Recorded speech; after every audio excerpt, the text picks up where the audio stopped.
My name is Desiree Wood. I'm a truck driver. I've been driving for 10 years.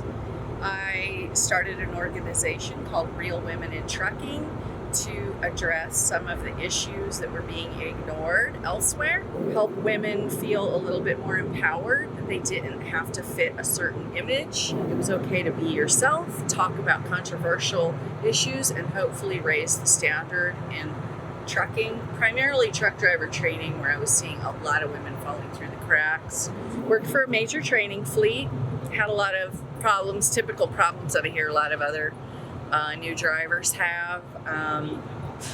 I just about fell through the cracks myself, like many of them, but I went to social media, started telling my story, getting people to hear what I was saying. That's kind of what the precursor to Real Women in Trucking was people reaching out to me, having the same issues in their training, and asking me how they could overcome the same obstacles. That's where we tried to do something a little bit different. We want to focus on the advocacy. We're also been very involved in the truck parking coalition meetings.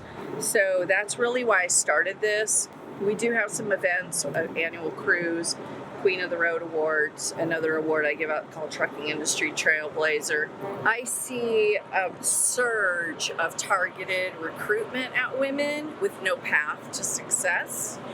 And so we see a lot of unprepared women coming into training who have very little realistic views of what they're going to encounter, what the job will entail, getting themselves in lease truck programs where they're basically misclassified drivers. You know, why encourage women to enter if they're not going to make it past 6 months? And some of them get hurt, very seriously assaulted, sexually assaulted. It happens.